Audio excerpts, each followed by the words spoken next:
you very much once again, dear devotees, for kindly assembling here this evening. I am once again thankful to all the wonderful devotees here at ISKCON of New Mayapur. Thank you, Prabhu, for kindly arranging this series of talks. And thank you to my dear friend Premananda Prabhu, my god brother, who kindly brought me here. He's been very kind. And thank you to all of you, dear devotees, who are present here today. Dear devotees, we'll begin with a short Mangalacharan, and then we'll discuss something about a particular Krishna Leela, which is about the killing of a demon named Vatsasura. So, this particular incident is mentioned only in 4 verses in the Srimad Bhagavatam. It gets over in 4 verses. But there is a lot of discussion that can be had around it. So, we'll quickly perform Mangalacharan. Most of us know these verses. You can kindly sing along with me. Om Ajnanatimidandhasya Jnananjana Shalakaya Chakshurunmilitam Yena Tasmai Shri Gurave Namaha Shri Chaitanya Manobhishtam Sthapitam Yena Bhutale Soyam Rupa Kadamayam Dadati Swapadantikam Vandeham Shri Guru Shri Yudapada Kamalam Shri Guru Vaishnavamscha Shri Rupam Sagrajatam Sahagana Raghunathanvitam Tam Sajivam Sadvaitam Savadhutam Parijana Sahitam Krishna Chaitanya Devam Shri Radha Krishna Padan Sahagana Lalita Shri Vishakhanvitanscha Namo Vishnu Padaya Krishna Preshthaya Bhutale Srimate Bhakti Vedanta Swamin Niti Namine Namaste Saraswate Deve Gauravani Pracharine Nirvishesha Shunyavadi Paschatya Desha Tarine Namo Mahavadanyaya Krishna Prema Pradayate Krishnaya Krishna Chaitanya Namne Gaurakvishe Namaha He Krishna Karuna Sindho Dinabandho Jagatpate Gopesha Gopika Kanta Radha Kanta Namostute Tapta Kanchana Gaurangi Radhe Vrindavaneshwari Vrashabhanusute Devi Pranamami Hari Priye Vancha Kalpatarubhyasya Kripa Sindhubhya Evacha Patitanam Pavanebhyo Vaishnavebhyo Namo Namaha Jai Shri Krishna Chaitanya Prabhu Nityananda Shri Advaita Gadadhara Shri Vasadi Gaura Bhakta Vrinda Hare Krishna Krishna Krishna Hare Hare Hare Rama Rama Rama Hare Hare. Srila Prabhupada ki Jai. So when Krishna was around 4 years old, he was given charge of the calves. In Sanskrit language, the term for a calf is Vatsa. And the same term Vatsa is also used for a small boy. So Vatsa also means small boy, Vatsa also means calf. But this particular demon, Vatsasura, he was in the form of a calf. So this is the incident of the killing of Vatsasura that has been described in the 11th chapter of the 10th canto of Srimad Bhagavatam. His name is not directly mentioned as Vatsasura, but Acharyas call him Vatsasura because he took the shape of a Vatsa. What is the meaning of Vatsa? Calf. So his name is not directly mentioned. We do not know what is the original name of this particular demon. What is known is that Kamsa sent him and that he was killed by Shri Krishna. Now we will begin reading the verses. We have to remember Krishna is how many years old? 4. He is not allowed to roam far away. Somewhere near his home, he is allowed to herd the calves. Only the calves, not the cows. because Krishna does not have the strength right now to take care of the cows. And he cannot go far away into the forest. So very near to Vrindavan, this particular pastime took place when Krishna was 4 years old. Kindly repeat after me. Kadachid Yamuna Tire Vatsams Charayato Svakai Vayasyai Krishna Balayo Jighamsur Daitya Agama. So Kadachit means at one particular point of time. Yamuna Tire, Tira means the bank. Of which river? Yamuna. Vatsams Charayatoh Swakai Vayasyai. There were Krishna and Balaram who were herding Vatsas. Vatsas means calves, not cows. Calves. Along with Swakai Vayasyai, along with friends who are of the same age. Krishna Balayor Jighamsur. Jighamsur means somebody with the tendency, with the inclination to kill. Kill whom? Krishna and Balaram. Daitya Agamat, a demon arrived at that point of time. So his name is only mentioned as Daitya, demon. But this demon took a particular form that will also be mentioned. So here is the translation. Krishna and Prabhu, can you kindly read the translation? Yes. One day while Rama and Krishna along with their playmates were tending the cows on the bank of the river Yamuna, another demon arrived there desiring to kill them. Yes.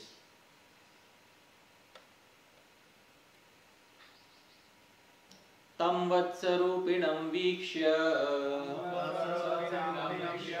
Vatsayuthagatam Hari Darshayan Baladevaya Shanair Mugdha Ivasada Tam Vatsarupinam Vikshya. Vikshya, seeing Tam, seeing that demon, Vatsarupinam, he had taken a rupa, a form. Which form? Vatsa, the form of a calf. Vatsayuthagatam, and he had entered into the herd of calves. Darshayan Baladevaya, Krishna while showing Baladev, Shanair Mugdha Ivasadat, Krishna pretended as if he did not know anything. While showing to Baladev, you see this particular calf is very beautiful. The Acharya say in this way Krishna pointed out to Baladev, but Krishna externally behaved as if he did not know anything. He did not let the demon know that he had identified. The Acharyas say at this point of time Krishna and Balaram were at the peak of their childhood pastimes. They were enjoying so much in the forest. Sometimes they would take a leaf and out of the leaf they would start playing. It's very important, dear devotees. This freedom will be lost after a few years, because our Bhagavan wants to become king of Mathura. And can the king of Mathura play on a leaf? That is not possible. So this is when Krishna is at his greatest comfort. And Krishna also wears clothing which is most comfortable for him at this point of time. And when Krishna and Balaram saw this, Krishna showed the calf demon to Balaram but pretended as if he did not know anything. Prabhuji, can you kindly read the translation? When the Supreme Personality of Godhead saw that the demon had assumed the form of a calf and entered among the groups of other calves, he pointed out to Baladev, "Here is another demon." Then he very slowly approached the demon, as if he did not understand the demon's intentions. Yeah, as if he did not understand the demon's intentions. In the purport it is written, the import of the words Mugdha Iva is that although Krishna knows everything here, he pretended that he did not understand why the demon had entered among the calves, and he informed Baladev by a sign. Acharyas say by showing, you see what a beautiful calf this is. Like this. Then Krishna suddenly did something. Grihitva parapadabhyam sahalangulamachyutah brahmayitva kapithagre prahinodgata jivitam sakapithair mahakayah patyamai papatah. Grihitva, Krishna held aparapadabhyam. He held that particular demon by the two hind legs. And sahalangulam, also with the tail. So the acharyas say in one hand he held one leg and one tail, and on the other hand he held the other leg. And what did Krishna do? Brahmayitva. While making it go round and round and round, kapith agre, he made it fall on a kapitha tree. Now what is kapitha? Now kapitha has a particular name in Hindi. It is called as kaith. Now in the Western world these trees were not so popular, so when the British came for the first time, they named everything after apples. So they call it wood apple. Kapitha is called as wood apple. So you have ice apple, wood apple, so many apples, because the exact names are not known. The tal fruit, we know talvan. So tal fruit, what is the English name for tal fruit? So the English name is ice apple, because it is semi-transparent, it looks like ice when you open it up. Just before I came to France, in Mumbai I got tal fruit. So in this season you get tal fruits. So I had tal fruit, and it's very sweet. And if you ferment it, you can make some intoxicant out of it. If you have it fresh, it is very sweet. It is called tal fruit. So there is a name in the native language, but in the English language there is no particular name. So the Britishers used to call it wood apple. Now if you have not seen what a wood apple is, I'd like to show you what a wood apple is, so that we all get to know, dear devotees, this is kapitha phal or wood apple. Alright, so this is the tree. You can see it is loaded with wood apples, and when he threw the demon upon the kapitha tree, all the wood apples fell down. So this is what it is. So this is the name of the fruit. It has seeds inside it. It has a mild flavor. It is bland, slightly bland. It doesn't have that very sweet flavor like the other Indian fruits. It has a mild, bland flavor. And so not so popular in India, but it is known as kapitha wood apple in English. Alright. Kapitha agre, on the top of the wood apple tree.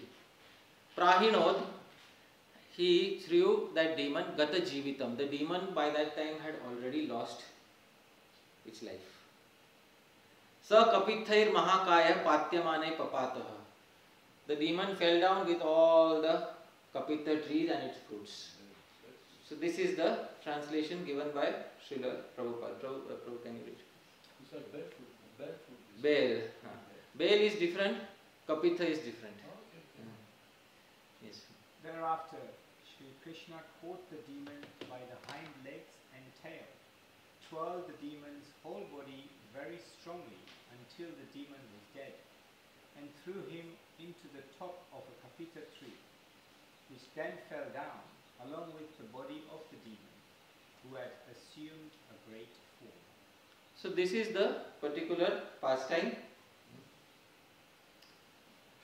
Krishna killed the demon in such a way as to get the kapitha fruits to fall, so that he and Balram and the other boys could take advantage of the opportunity to eat them. The kapitha is sometimes called kshat bel phal. It's not bel, it's another variety. It looks like bel. It's called kshat bel phal. The pulp of this fruit is very palatable. It is sweet and sour, and everyone likes it. As I said, it's not particularly as sweet as the other fruits that are available. It has a slightly mild sweet and sometimes sour flavor. This is called kapitha fruit. So this particular incident, dear devotees, is mentioned in the 10th canto. This is where it ends. No. I think place of pilgrimage for the flies. The flies know whom to get attracted. That's it. So.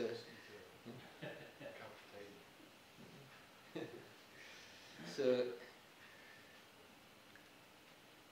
at this point of time, dear devotees, the incident, the pastime, as it is described in the Bhagavatam, it looks to be very plain vanilla. A demon came, Krishna identified the demon, Krishna killed the demon, end of story. This is where the pastime ends. But the various acharyas have given a deeper meaning to this particular pastime. In the particular place where I come from, which is the western part of India, Maharashtra, there was a very famous commentator on the 10th canto of Srimad Bhagavatam. His name was Sri Harisuri. And Srila Prabhupada named a disciple after him, Harisuri Prabhu. So who is originally Harisuri? He is a Sanskrit commentator on the 10th canto of Srimad Bhagavatam. He appeared in the western part of India at the beginning of the 19th century. And in his life he got one darshan of Krishna. He clearly mentions, in my life I got one darshan of Krishna because of my sadhan bhakti. And Krishna gave him an instruction to write a commentary on the 10th canto of the Bhagavatam. And Krishna said, I will give you all the secrets, but you reveal all the secrets through your commentary. So how many of us have heard in Damodar Leela the milk starts boiling? Yes, because the milk wanted to commit suicide. It's not mentioned in the Bhagavatam. Who mentioned this realization? Yes. It was Sri Harisuri who in his commentary to the 10th canto of the Bhagavatam, he has given a reason behind everything that Krishna did. A reason behind everything that Krishna has done. For example, when Krishna goes to Talavan, Krishna also catches the donkey Dhenukasur through the two hind legs. And Balram also catches, and the donkey kicks Balram in the chest. At that point of time, Sri Harisuri says, see, this is the nature of crooked people. Crooked people, even if you hold their feet, they will kick you. Even if you hold their feet, Which people? crooked people. Crooked means demons. Even if you hold their feet, they'll still kick you. And saintly people are like the straight tal tree. Even if you shake them to their entire existence, they will still give you the wonderful fruits. So this is the difference between straight people and crooked people. So in this way, many realizations have been written. On this topic of Vatsasura, our Acharya Srila Bhakti Siddhanta Saraswati Thakur Prabhupada gave some very wonderful realizations. Now I would like to bring out those realizations that Srila Bhakti Siddhanta Saraswati Thakur Prabhupada gave on this particular incident. Dear devotees, this is known as Adhyatmik Artha. Adhyatmik Artha means there is some meaning of this pastime which is related to our spiritual life. And Srila Bhakti Siddhanta Saraswati Thakur has brought it out. So what does Srila Bhakti Siddhanta Saraswati Thakur say? He specifies this. These are the exact words of Srila Bhakti Siddhanta Saraswati Thakur.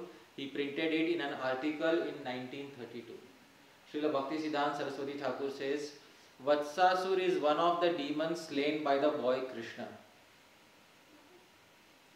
He represents evils that are peculiar to boyhood. Now what are evils which are peculiar to boyhood? Srila Bhakti Siddhanta Saraswati Thakur is indicating here that when young boys and girls, they grow up, suddenly something within them starts changing. Suddenly as they start becoming teenagers, they start developing a feeling of attraction towards each other. Srila Bhakti Siddhanta Saraswati Thakur says this attraction is not evil, but if somebody falls in the trap of illicit association of the opposite gender, that is represented by the demon Vatsasura. Srila Bhaktisiddhanta Saraswati Thakur says the neophyte is extremely susceptible to such evils. The new devotee is very susceptible to this particular demon within the heart. And he says they cannot be got rid of except by the mercy of Krishna. There is no way that a person who wants to be a brahmachari in their spiritual life, there is no way they can be unless who bestows mercy? Krishna. It is not possible. Many individuals think I will control my senses, and many of them fail because they do not know the proper way of overcoming this particular evil.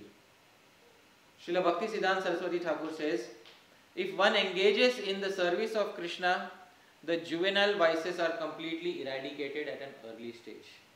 So if one is correctly taught the process of service to Krishna, not just any service, he is speaking about a very specific type of service, it is easily possible to get rid of this particular demon. And he is an acharya, he did it himself in his life. He was lifelong brahmachari and very natural. Srila Bhaktisiddhanta Saraswati Thakur says there is an English proverb that the sowing of wild oats is inevitable at a young age. In a young age, it is very difficult to prevent boys and girls from mixing with each other, he says. He says, boys and young men claim the right to be merry and frolicsome. There is nothing objectionable, and much of that is of positive value in the display of these juvenile qualities. It is the nature of boys to be of this type. As they are growing up, they will definitely play around. As they are growing up, they will naturally feel an attraction for the opposite gender. There is nothing wrong in this. But there are indeed black sheep. In every group of boys or in every group of girls, there are at least some boys or some girls who have the capability to spoil the others. And Bhaktisiddhanta Saraswati Thakur says, these are the ones who encourage their friends into illicit association with the opposite gender. These are the ones who should be carefully herded out, which means they should be kept away from the rest of the group. Because you still have a chance of saving the rest of the group if they understand properly what is service to Sri Krishna. He says the scriptures say that it is not in the power of man to ensure the immunity of boys and girls from the blight of precocious sensuousness except by the means of service to Krishna. So Shastra says something. Dear devotees, I have some bad news today. Shastra says something that there is one person who can control his or her senses. Do you know which one person can control his or her senses? Huh? No, which person on this planet Earth can control his senses? Sannyas Goswami, okay, good answer. Any other answer? Who surrenders senses to Krishna? Good answer. Huh? Ramananda Roy, very good. Huh? Uttamadhikari, very good. Now, huh? Ramananda Roy.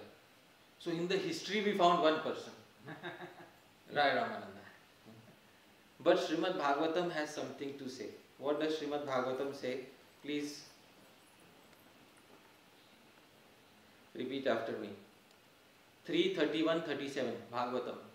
Tat srishta srishta srishteshu konva khandita dhipuman rishim narayanam rite yoshinmaye hamayaya tat srishta srishta srishteshu. Amongst all the human beings that have been created by Brahma, Konu akhanditadi, who can remain free from the influence of Maya? Only one person. His name is mentioned in the third line. Who is that person? Rishim Narayanam. Only one person in Badrika Ashram is there. Which Rishi? Narayan Rishi. From Narayan. So he is the only one who is immune to Maya Devi. This is the translation. Loshanan Prabhu, can you kindly read? Amongst all kinds of living entities begotten by Brahma, namely men, demigods and animals, none but the sage Narayan is immune to the attraction of Maya in the form of woman. Yes. So it is impossible for everybody else unless Krishna makes some arrangement. Because sometimes devotees are thinking, I will make my own arrangement. But that is simply impossible. The Srimad Bhagavatam declares that there is only one person who is successful in the attempt to conquer Maya by his own arrangement. And what is the name of that person? Narayan Rishi. Because once Indra tried to make him fall. And he was meditating and Indra came with all the various beautiful damsels. And Narayan Rishi suddenly noticed that there is something different about my meditation today. He opened his eyes and he saw, Arey Indra, what are you doing here? Arey, don't worry, I have no desire for your throne. No worry, please don't come here. And while you are going, take one heavenly damsel from my side. So he produced Urvashi. Narayan Rishi, out of his own austerity, produced a damsel named Urvashi and gifted to Indra. Take from my side. Now leave me alone. I will meditate here in Badrikashram and have no desire for your throne. It was only Narayan Rishi who could do it, nobody else. But in this world, often it is seen that a lot of emphasis is placed on brahmacharya. Not only in the Vedic religion, but also in other religions such as Christianity. Celibacy is often highlighted a lot in so many religions. Why do people give so much importance to celibacy? I'd like to get some answers. Why is celibacy so important? Restraint of the tejas, the semen. Restraint of the semen, and then you get tejas, you get effulgence, or you get strength. Alright?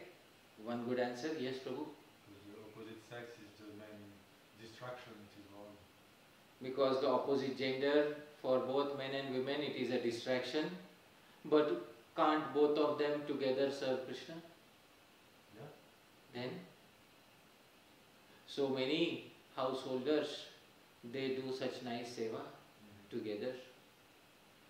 So why so much emphasis on brahmacharya? It's an entanglement. Entanglement. Wonderful. So these are various reasons. Now I'd like to ask a question.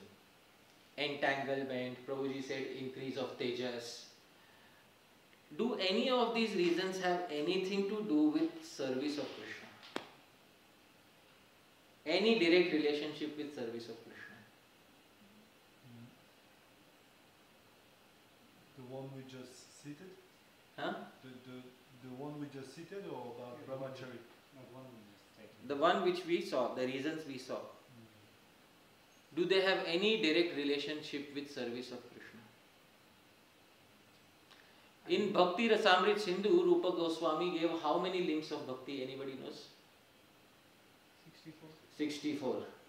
Is brahmacharya one of the 64 limbs of bhakti? No. Why? It is not important to get a place even in 64? It should be important, right? At least in the first 10. Is it there in the first 10? No. First 20? No. At least somewhere in the 64? It is not given any place in the 64 limbs of bhakti. Very surprising. What is the reason? Yes. Because it's a negative pronunciation. There are many negative limbs in the 64 limb. Limb 11 to limb 20 are all negative limbs. So it's not only positive, there are many negative limbs too in there. Okay? Let's hear what Srila Bhaktisiddhanta Saraswati Thakur says. He says, the puritanic ideal of Godhead is a conception which owes its origin to persons who are elderly, although honestly anxious enough to establish the kingdom of God on this earth. He says there is a conception which is coming from the Western world, because by that time he had properly understood what conceptions are coming from the Western world. He said there are some people who want to establish the kingdom of God on this earth. And who is he referring to? The clergy, the church. And they want to establish the kingdom of God. And he says their intentions are very good. Their intentions are not bad. Their intentions are very good. But if you scratch the thin coating on the surface of their sage and sober scheme, as befitting their age, you only detect the rotten arrangement for securing maximum of sensuous enjoyment. Now, if you go to a Christian and if you ask them, why should I be a celibate monk? What reason will a Christian give? Does anybody know? Go to heaven. Go to, and what will I do in heaven? Be a celibate monk. No. That's not what happens in heaven. Of course. No. See, Srila Bhaktisiddhanta Saraswati Thakur is scratching the surface of that thought process. Yeah. Yes, Prabhu. They want some austerity and then to enjoy. Ah, wonderful. Yeah. So, you take some austerity for God in this life by becoming a celibate monk. So, according to the Christian philosophy, you after death, if you are a nice Christian and if you consider Jesus as the Son of God and the only path towards God, then after death you go to heaven. And what do you do in heaven? Enjoy.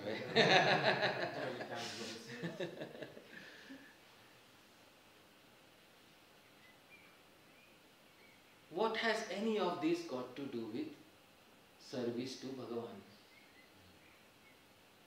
This is the question that he is asking. It's a very important question. This has nothing to do with seva of Bhagavan. He says, if the child is allowed to spoil his health in boyhood, these righteous people think that he will not be in a position to later enjoy the legitimate pleasures of the grown-up man. So many times the Christian priests, especially in the school where Bhaktisiddhanta Saraswati Thakur used to go, in the college where he used to go, they would say that you should be celibate because later in life you should not become a weak man. You know? And later you should be able to have healthy progeny. Therefore right now you should be celibate. So Srila Bhaktisiddhanta Saraswati Thakur says, it is a policy of expediency of postponing a small present enjoyment for reaping much larger measure of it through the long tracks of years to come. So right now you sacrifice your enjoyment so that later you will enjoy much more. And this thought process is also present in many of the Vedic religions. Why was Saubhari Muni meditating underwater? Let's ask a question. Why was, all of us know the history of Saubhari Muni. Why was Saubhari Muni meditating underwater? He wanted to attain some siddhi. Which siddhi? Yoga siddhi, yoga perfection. And what will you do after attaining yogic perfection? Enjoy senses. Enjoy the senses.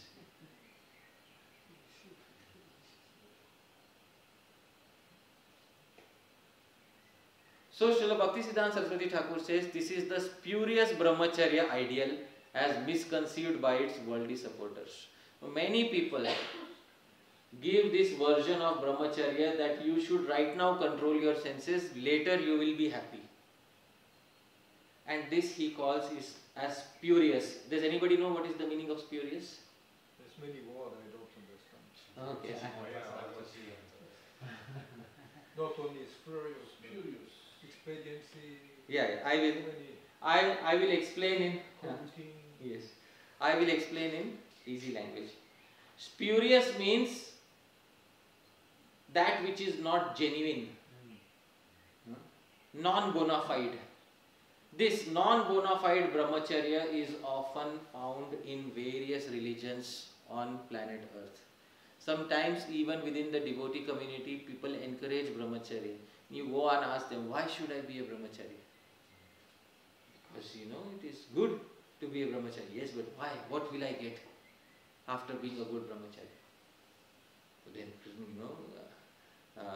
you will have control of your senses. And what after having control of senses, then what will I do? I am still in this world. What will I do? So this is what Bhaktisiddhanta Saraswati Thakur says, spurious brahmacharya. Brahmacharya, that sort of brahmacharya which should not be accepted by anybody. Actually, dear devotees, each and every one of us is a brahmachari. When we were born, did we have any attraction for the opposite gender? Since our birth, each and every one is a brahmachari. Does everybody agree? Yes. All of us are brahmacharis since our birth. We don't need any external training for brahmacharya. Brahmacharya is not something external to us. It has come to us since our very birth. But right now, many of us may not be able to follow it because of there is a particular demon who has overtaken the heart. Which demon has overtaken the heart? Vatsasura. And no matter what we do, because we are one of the cowherd boys along with Krishna, we will not be able to identify who is Vatsasura. We may say this is Vatsasura, that is Vatsasura, that is Vatsasura, but only one person knows who is Vatsasura. That is Krishna. And he is the only one who can uproot this particular tendency. But why will he uproot somebody's tendency when he knows that this person has the correct motivation? Why do you want to become a brahmachari? If the correct motivation is there, then he will show the correct path. Why want to become a brahmachari? Because then I can say in the temple after 10 years that I am a strict brahmachari for 10 years. And then everybody will respect me. And then everybody will give me a good seat. And then I will be very respected in the temple. Are these good reasons for becoming a brahmachari? No. But devotees have various reasons for being a brahmachari, but not the actual reason for being a brahmachari. What is the actual reason for being a brahmachari? Yes. More available for service to Krishna? To be more available. Have more time. Okay. Yes, Prabhu? Renounce materialism. Alright, but bhakti yogis are not exactly required to fully renounce. How many of us have fully renounced? Huh? Raise your hands. How many of us have fully renounced the material world? You know, it is not expected that you fully renounce. I will give you a verse from the Bhagavatam. Please note this verse carefully.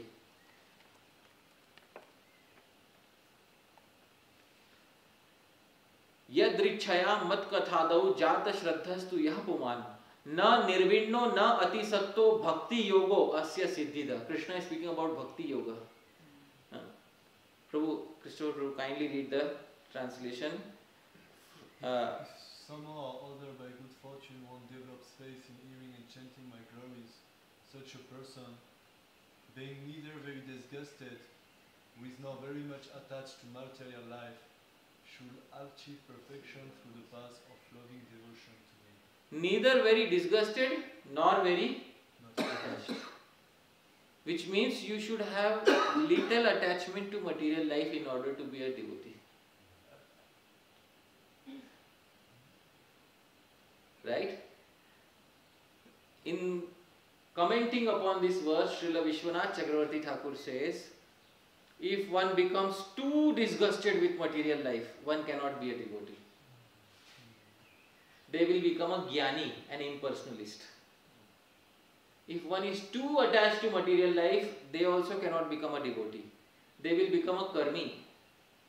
Too attached, karmi. Too detached, jnani. In between, bhakta, devotee. Neither too attached nor too detached. This is the nature of a devotee. Now, Srila Bhaktisiddhanta Saraswati Thakur says,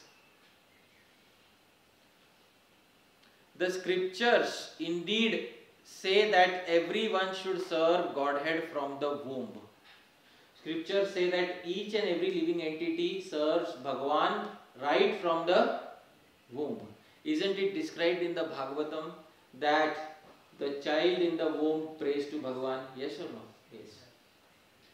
This is the real meaning of brahmacharya. Each and every one of us is a brahmachari since our birth. It is not something external to us. Since our birth, each and every one of us is trained in brahmacharya. Because what is the meaning of brahmacharya? Brahmacharati iti brahmachari, which means one who always dwells in the absolute truth. That person is known as what? Brahmachari. One who always thinks of the absolute truth. Literal meaning of brahmachari. Brahma means the absolute truth. Chari means one who always dwells, one who always stays in thoughts of the absolute truth. That person is known as brahmachari. The Shastra says that from our very birth, each and every one of us is born as a brahmachari. It's not something we need to do externally. Dear devotees, I'd like to ask you a question. Traditionally, in the brahmachari ashram, at what age would a student be sent to brahmachari ashram? 5. At that age, does the student have any attraction towards the opposite gender? No. How easy it is for a particular individual to remain brahmachari at that point of time? Is it easy or difficult for them? Easy. Very easy. And they come out by the time they are 18 or 19 years of age. And they stay in the ashram of the Guru.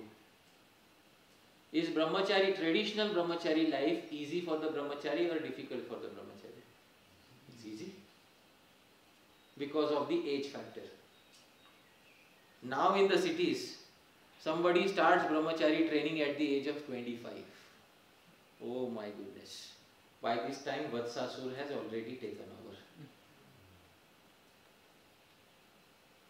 Now is it easy or difficult? It's difficult.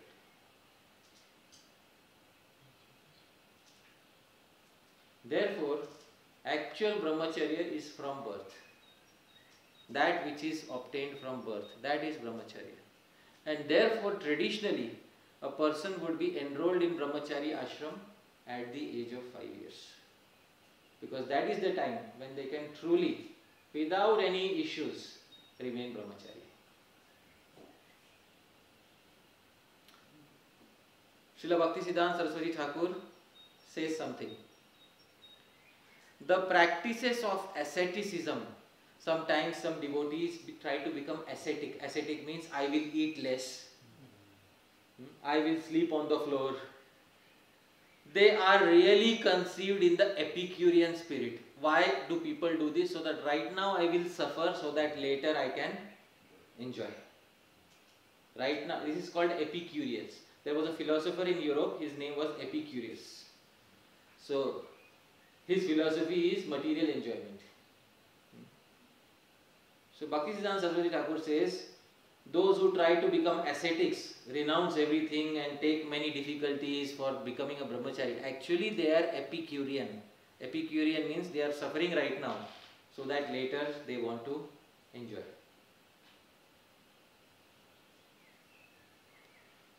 The ascetic dreams of obtaining mastery over nature. You know, they want to master nature and control their senses by the method of controlling the senses.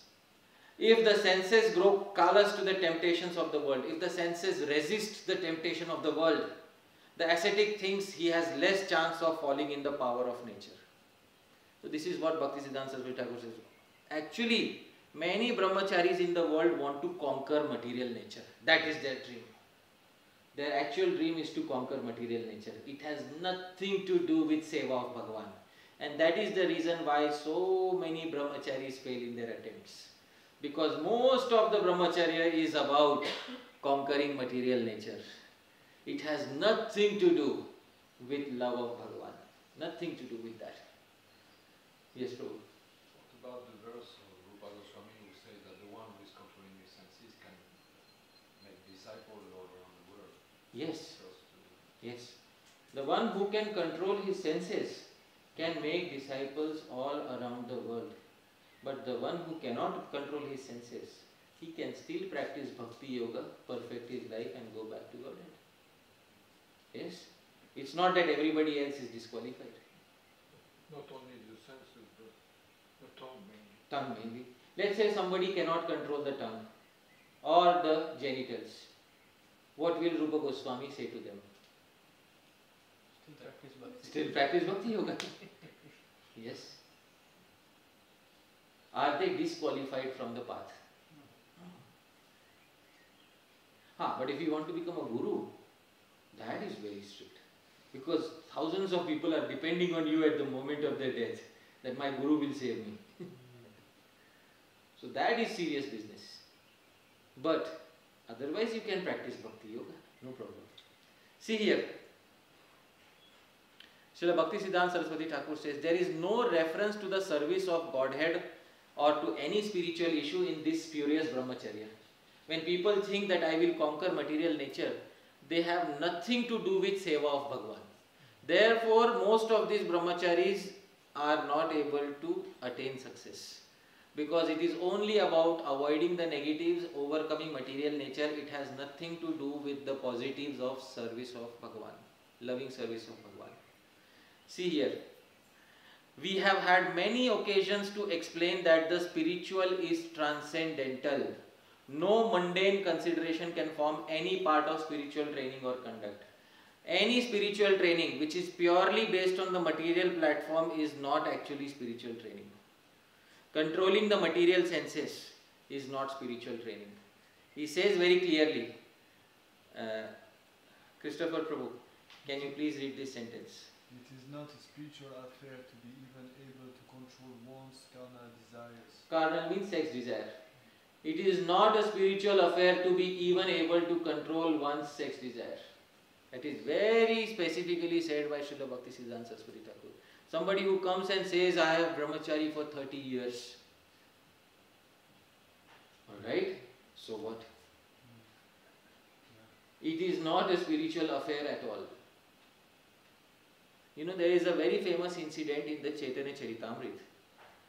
Sri Chaitanya Mahaprabhu used to have kirtans inside Srivasangan in closed doors.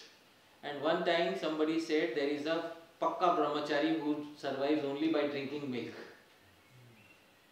You know, one day he entered into the kirtan and Mahaprabhu lost his taste for kirtan that day. Mahaprabhu asked, who is here? He said, this very pakka brahmachari. He only drinks milk. Mahaprabhu said, what is the meaning of pakka brahmachari who drinks only milk? Get him out, because I am not able to have good kirtan. So how do we become brahmachari? This question should not arise for any devotee at any point of time. How do I become a brahmachari? This is not our headache. This is Krishna's headache. I hope you are able to understand. Whose headache is it to ensure our brahmacharya? Krishna's. Whose headache is it to find Vatsasura? Krishna's headache. It's not our headache. Srila Bhaktisiddhanta Saraswati Thakur says, such self-control is automatically produced by the awakening of the soul. Brahmacharya is a most natural, automatic side effect of love of Shri Krishna. You do not need to do anything external in order to ensure that you remain a brahmachari. Nothing else is needed. You may be born in the Western world, you may be born in India, you may be born in any part of the world. You may have any samskara since childhood. The only thing that you need to do is to ensure that you attain higher stages of devotional service. Brahmacharya is supposed to be a side effect. Let it remain a side effect of bhakti. Let it not take the center stage of bhakti. Because when it takes the center stage of bhakti, then bhakti takes the side stage. And when bhakti takes the side stage, the whole affair has nothing to do with devotional service. It becomes a purely mundane affair. And as he has said, it is not a spiritual affair to be even able to control one's carnal desires. This is not at all spiritual. We are in the International Society for Controlling Our Senses. Then Krishna consciousness.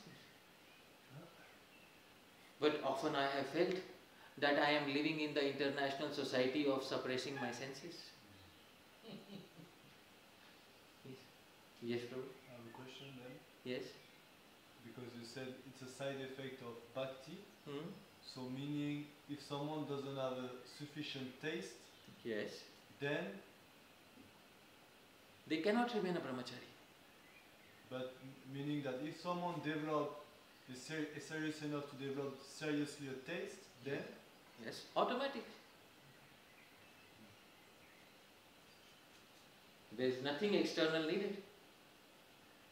Acha, now let me ask another question. Most of us are stuck in a place where we don't have the higher taste. Right? And so it is very difficult to remain a brahmachari. What does Krishna think about us? What is Krishna's opinion about us? Does anybody know what Krishna thinks about a devotee who cannot control his senses? Yes. Okay, become grihastha. Even in grihastha ashram, poor fellow cannot control his senses. What to do? Yes. Krishna sees everyone. You see everyone the same. You will not make difference. You see everyone the same. But you cannot make a statement without giving a proof. You have to give a praman. Because we will not accept unless there is a pakka proof from Shastra. Do you want to hear what Krishna thinks about devotees who cannot control their senses? Yes? You are not serious enough. Oh, so Prabhuji says Krishna thinks they are not serious enough. But Prabhu, Krishna is not the policeman in the sky. Krishna has compassion for them, alright? Let's hear it directly. Huh? He must be sad for He must be sad, okay? Let's see what Krishna says about such devotees.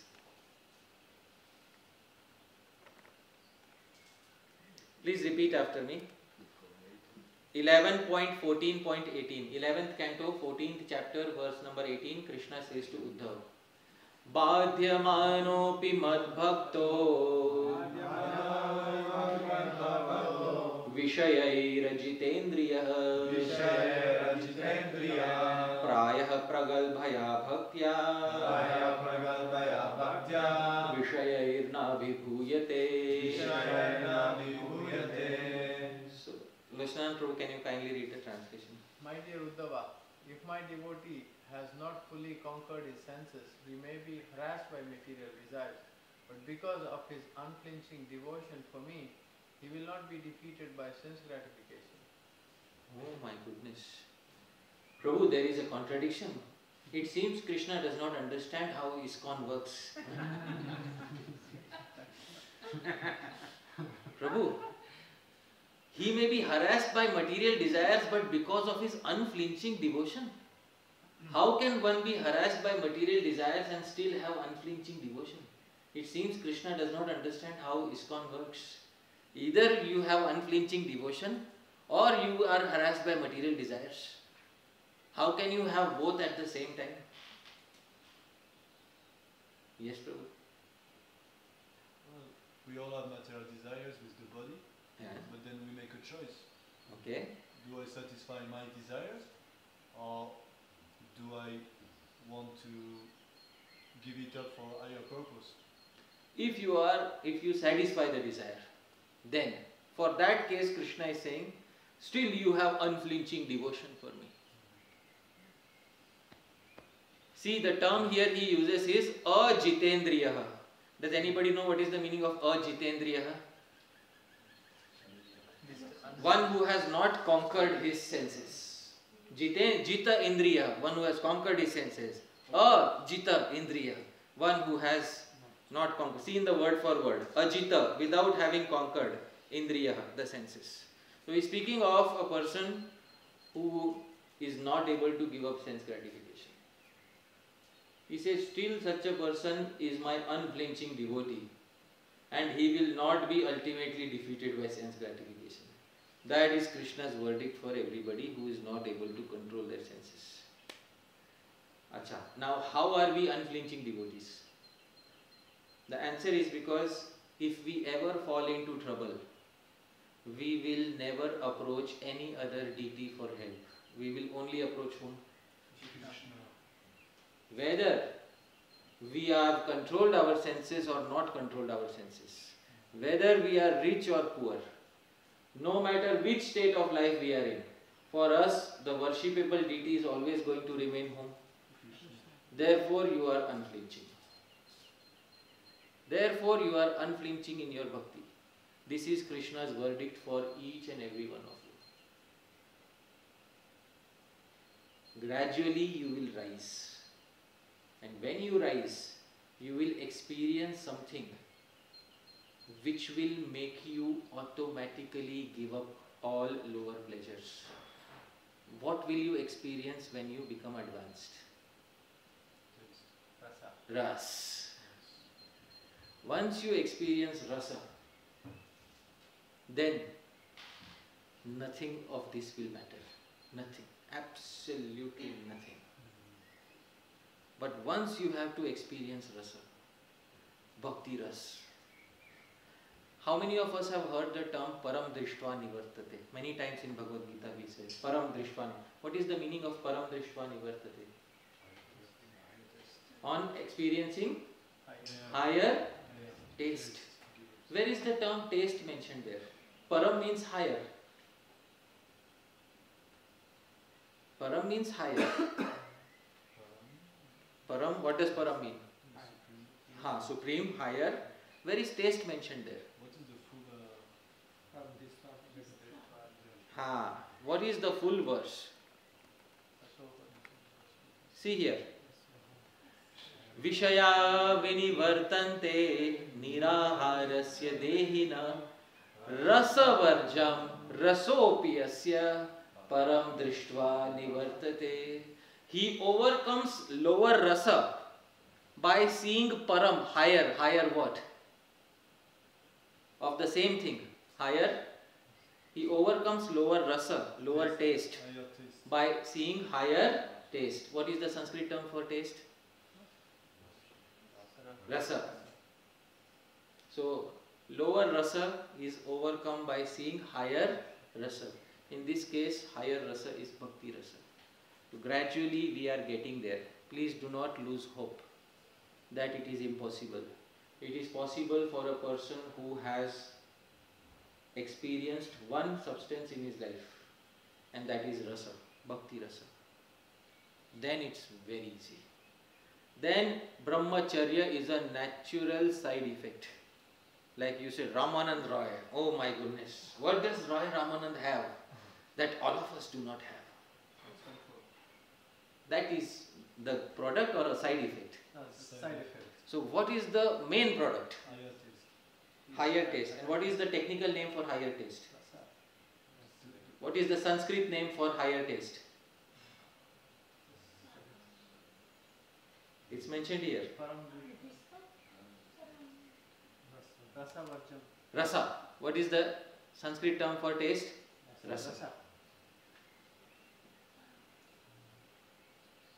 What is the meaning of rasa, Christopher Prabhu? Someone talked about it earlier, like it's a relationship. Wonderful. Is there rasa in the material world? Perverted reflection? Yes, but is it there? Then I can say yes. Yes. And if you experience the original, yes.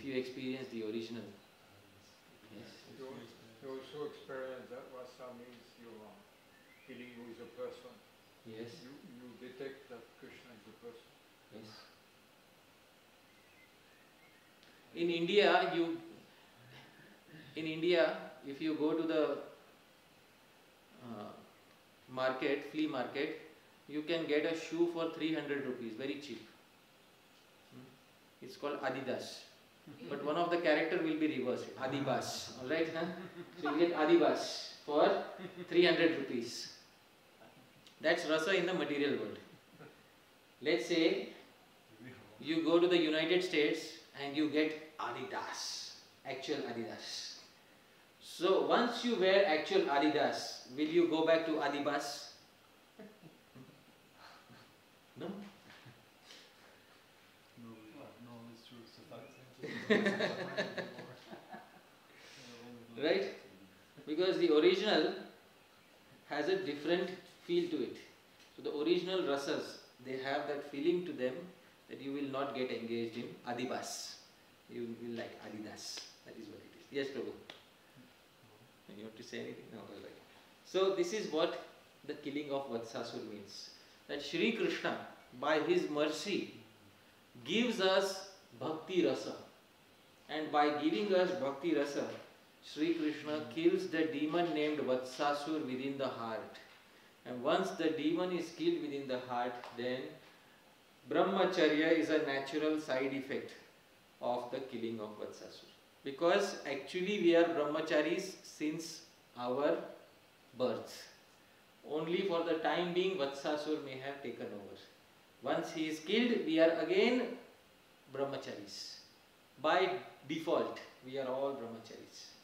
That is the understanding that Srila Bhakti Siddhanta Saraswati Thakur has given us. Alright? Yes, Rose. Yeah, Prabhu, you say. So I was just thinking, thank you for wonderful discourse. I was just thinking that we have so many instructions about controlling our senses, making progress through control of the senses, and that progress will lead us towards that attaining the higher taste. Right. But then obviously what you're saying here is that actually that's naturally available since birth. Right. So why try? Why try? But the amount of effort that you are putting in sense control, if you put that same effort towards relishing bhakti ras, you don't have to try separately. At the end of the 5th canto, all the hellish planets were described. All the hellish planets were described. Parikshit Maharaj gets a little terrified by hearing. So in the beginning of the 6th canto, Parikshit Maharaj starts asking a question to Shukdev Goswami. And what does Parikshit Maharaj ask Shukdev Goswami? He says, Parikshit Maharaj is asking, how can the living entity become free from these, reactions to karma? How can he become free? And Shukdev Goswami, he replies in a very, very nice way. Shukdev Goswami tests Maharaj Parikshit. I will show that verse where Shukdev Goswami is testing Maharaj Parikshit.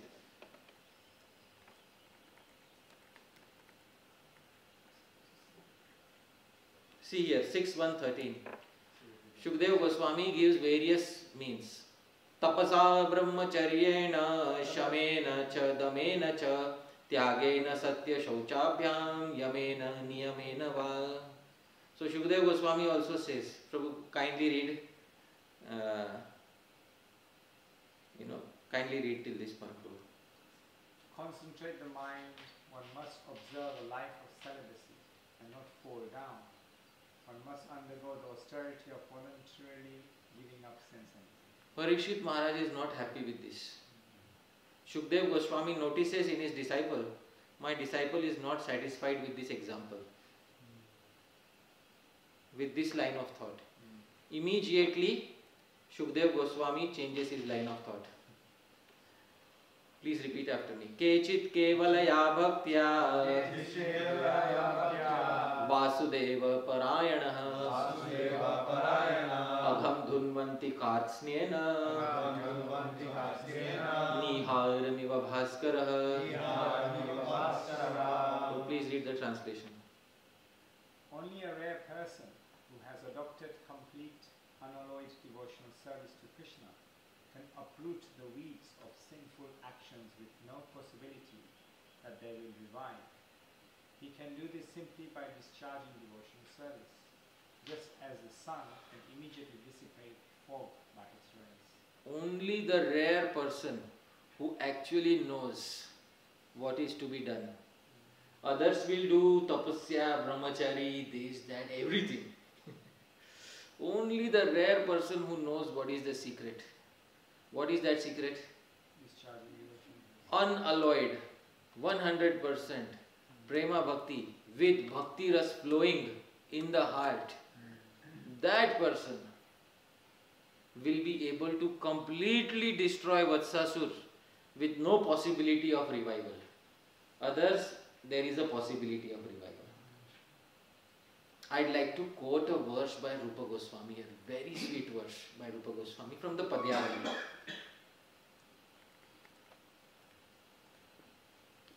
I will sing the verse. Those of you who can sing the meter, you sing with me.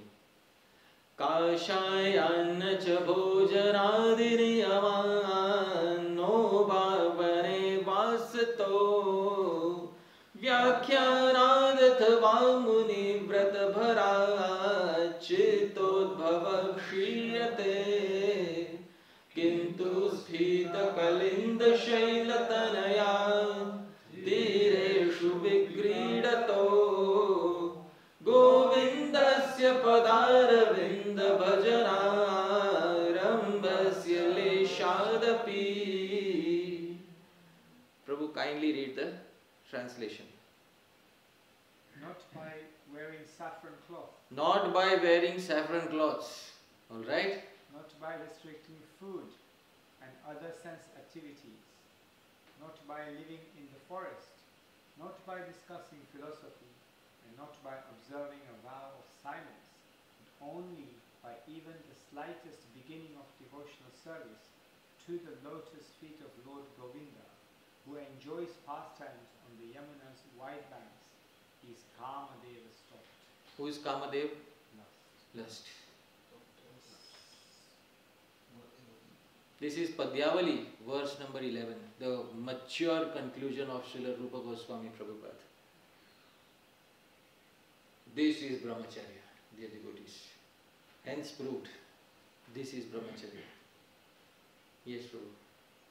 Yeah, I was just thinking, we can see also Chaitanya Prabhu, he shows some, he was appreciating the renunciation of some of his disciples, like Rupa Goswami or Raghunath Das Goswami. What can you say about that? So, Sri Chaitanya Mahaprabhu used to appreciate the renunciation of Rupa Goswami, Raghunath Das Goswami. When Sri Chaitanya Mahaprabhu met Raghunath Das Goswami for the first time, what did Chaitanya Mahaprabhu say to Raghunath Das Goswami? Don't be a Markata Vairag. Stay home. And not only stay home, he said something else. No, not responsibility. He didn't speak about the difficult part. He said something to Raghunath Das Goswami. Huh? Act like if you do your duty, but inside you think about Krishna? No. He gave the image of paramour. No. He said, no. He said, right now you enjoy. In a detached way. I'll show you the translation. Like he said, don't give your heart Yeah. to this enjoyment.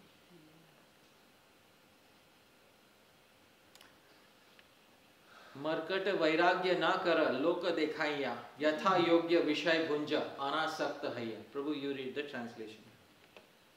You should not make yourself a Shobhatal devotee and become a false convention.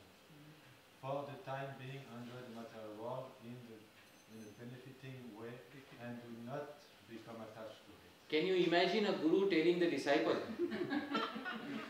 for the time being, enjoy the material world in a befitting way, without becoming attached to it. This is an unconventional guru. You, amongst thousands of gurus, you will find one guru like this. Because the remaining 999 will tell you renounce.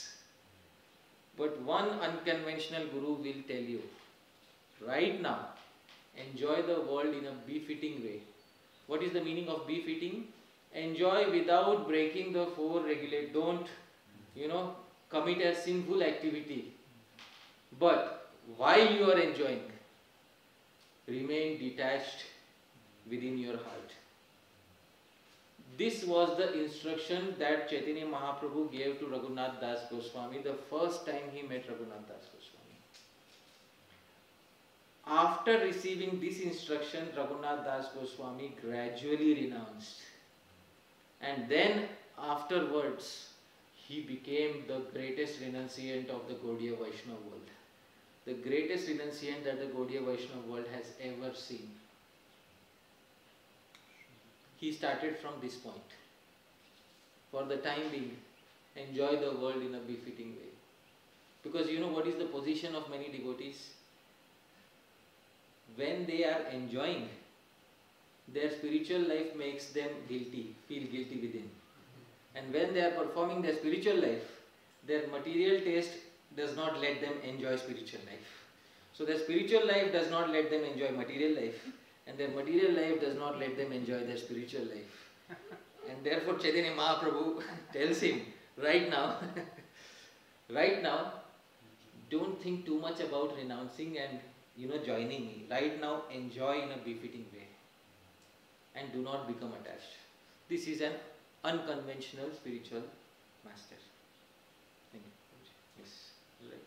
So Prabhu, Loshan Prabhu, you have to tell me when to stop, alright? Because yes. The problem with the devotee is that the heart, we become attached if they go on sense enjoyment. Whilst Raghunath Goswami had this in mind that he was not giving his heart sense gratification. I think this is the problem with the devotees. They give their heart to sense gratification and then they lose some time.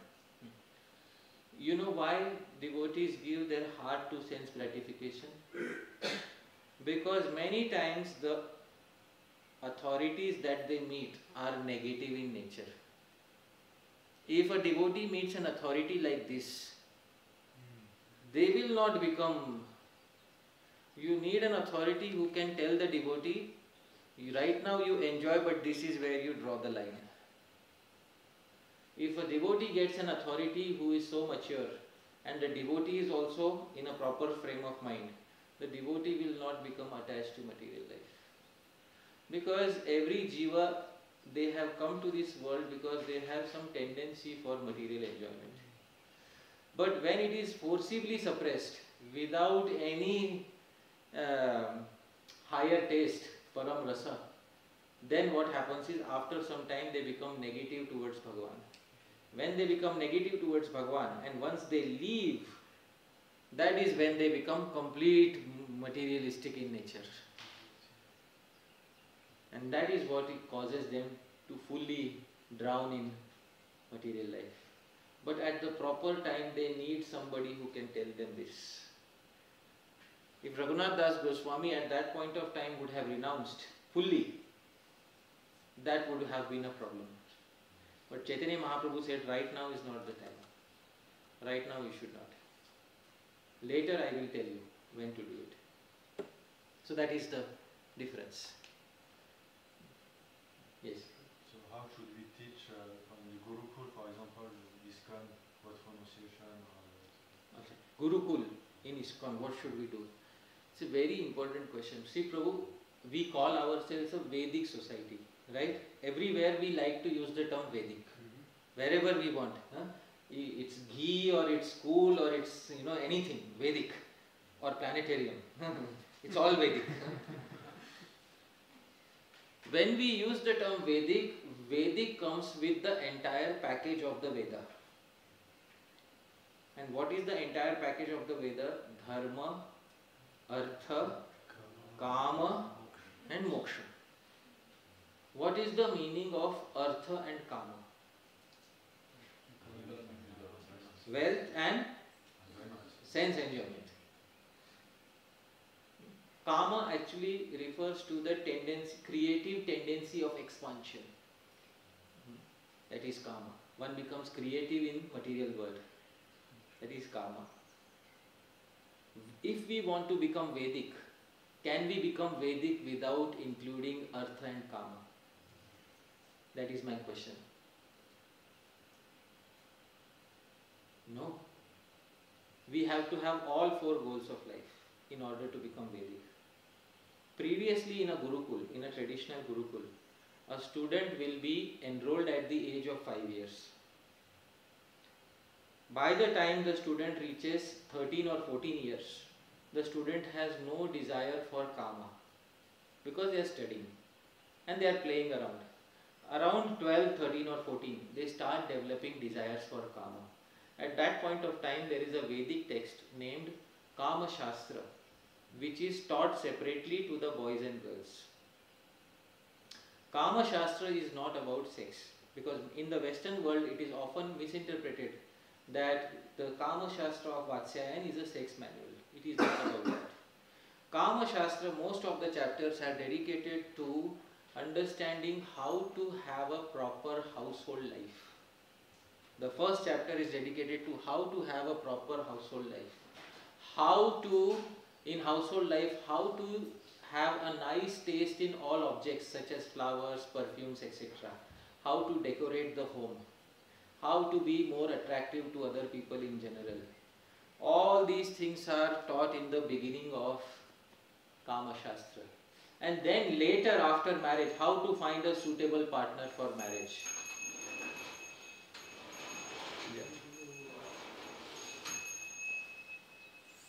How to find a suitable partner for marriage. After finding what are the types of boys, what are the types of girls, what are their dispositions, and what type of boy suits what type of girl, and then who should get married to whom. And then after that begins the chapter on which deals with sex. But most of Kama Shastra is not about that.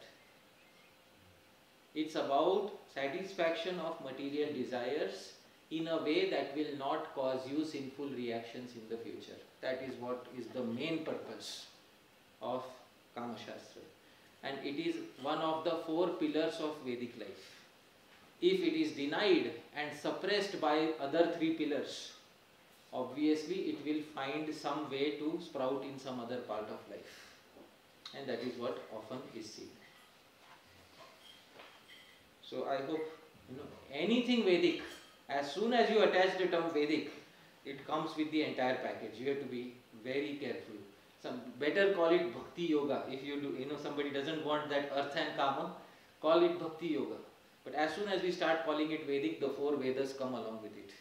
And when the 4 Vedas come, they will bring Dharma, Artha, Kama, and at the end there is Moksha. And there are many individuals who are in need of satisfaction of Artha and Kama. What are we going to do about them? Are we going to give them this instruction, or are we going to tell them immediate renunciation? That is up to us. Yes, Prabhu. Thank you for the class. I know Prabhupada was on a mission. Prabhupada was pushing the movement rather than anything. So Prabhupada emphasized giving sannyas to 17, 16-year-old. Yes. So do you have some kind of understanding, like how Prabhupada perceived it, why Yes. Prabhupada was emphasizing so much, rather than, you see, like ISKCON suffered also after Prabhupada left, or all this. Yes. Srila Prabhupada, when he gave sannyas at a very young age to many men, there are 2 things he said. First thing is, I will be heavily criticized for this by my god brothers. First thing he said is, I will be heavily criticized by my god brothers for this. Secondly, after he started seeing some negative news, at one point of time he said, stop. No more sannyas. It's right here in the folio. If you search, no more sannyas. So, while he was implementing it, he made changes on the way. But then after that he again gave sannyas, because need of the time was that we needed some leaders at that point of time. And a sannyasi is a natural leader for the society. This is what you call apad dharma, emergency situation. Emergency situation requires you to take some emergency measures. But apad dharma, emergency dharma cannot become normal dharma. Because normal dharma is that which is sustainable. Vedic culture has a history of being sustainable for millions of years. That is what you call sustainability. It is so sustainable, let me say this, because mostly it was, in modern day India. Previously it was all around the world. Till recently, it is in modern day India. Even those people who are from India who migrate to the West, if you see in the West, statistically, which group has the greatest chance of financial advancement and educational advancement? They did a survey recently in Great Britain, and they said that Indians are the groups who have a maximum chance at education and financial advancement because the parents encourage the children to go get a proper education from childhood. Thousands of years of training in artha and kama will not go away like that, even if you cut your roots and move to another country. So that has its effect since millions of years. So that is sustainability. Now if we want sustainability and long lasting effectiveness, apad dharma, emergency religion cannot work.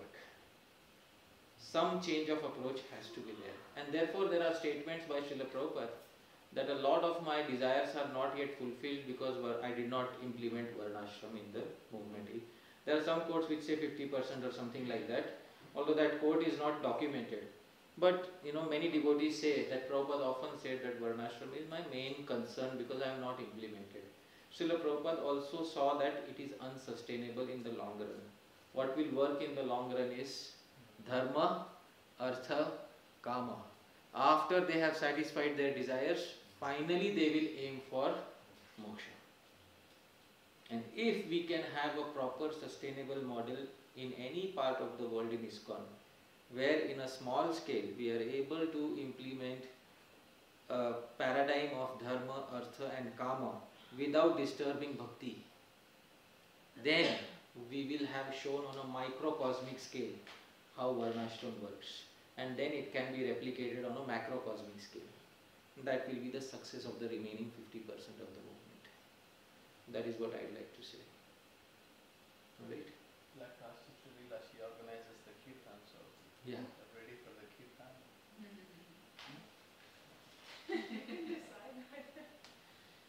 She looks after the kirtan. Oh, wonderful. So, yeah, we can pause whenever you want. Okay. Then would you like to start kirtan? I'm just off for the kirtan. I don't impose the kirtan. They're asking you what you Yeah. You wanted to ask something? Yes. You say like with bhakti yoga you have calm, earth and dharma, moksha. But that also becomes a part of karma yoga. So how do you differentiate between these four parts of jnana yoga, karma yoga, bhakti yoga and raja yoga? Dharma, artha, kama and moksha. Will always be there with bhakti and karma and probably jnana. Yeah. With all the spiritual paths, Even in raja yoga. all the paths, they are going to be there because different sadhakas, practitioners are on different levels. But in ISKCON, do you implement just only bhakti yoga or do you also use? No, our aim is to implement bhakti yoga that satisfies all the aims of human life. Dharma, artha, kama and moksha with nothing left out. And how would you differentiate with karma yoga then? Karma yoga. This part of it. A karma yoga, a person who is a karma yogi, he is eligible for dharma, artha and kama, but not for moksha. Yes. Only after he gets free of karma yoga and he moves to the ladder of jnana or bhakti yoga, then he is eligible for moksha. It's mentioned in the Bhagavad Gita directly. Alright, so Prabhu, we need to pause. Alright, thank you. So Mataji, what is Mataji's name? Chitra Leela. Huh? Chitra Leela. Chitra Leela Mataji will now lead beautiful kirtan for the pleasure of Sri Sri Radha Govinda Madhav, Sri Sri Gaur Nitai, Sri Sri Krishna Balaram and all the Vaishnavas. Thank you very much, dear devotees. Hare Krishna. Jai Shri Radha. Prabhu will be giving tomorrow morning class again. Yeah. And Prabhu's class tomorrow will be after the Gaurati, so we can do from 7 to 8:30 or something like that. So because devotees, it's a little bit struggle. I think the time we put 4 to 6 seems to be difficult because devotees are still doing service. So please encourage everyone. We are requesting Prabhu to come back next year. You can see he's a scholar, he's a wonderful devotee, so we don't want to disappoint Prabhuji. I know he's very saintly, he's not going to take anything like that, but if encourage all our devotees to come. Only 5 people should be present, that is enough. Right? So that is no, there is no big consideration. Alright? If 5 people are there, I am okay. Thank you, Prabhu. Thank you, Prabhuji. Thank you so much. And if anybody has today's questions remaining, they can ask in the tomorrow morning class also. No problem. We can go longer also if you Yes. tomorrow.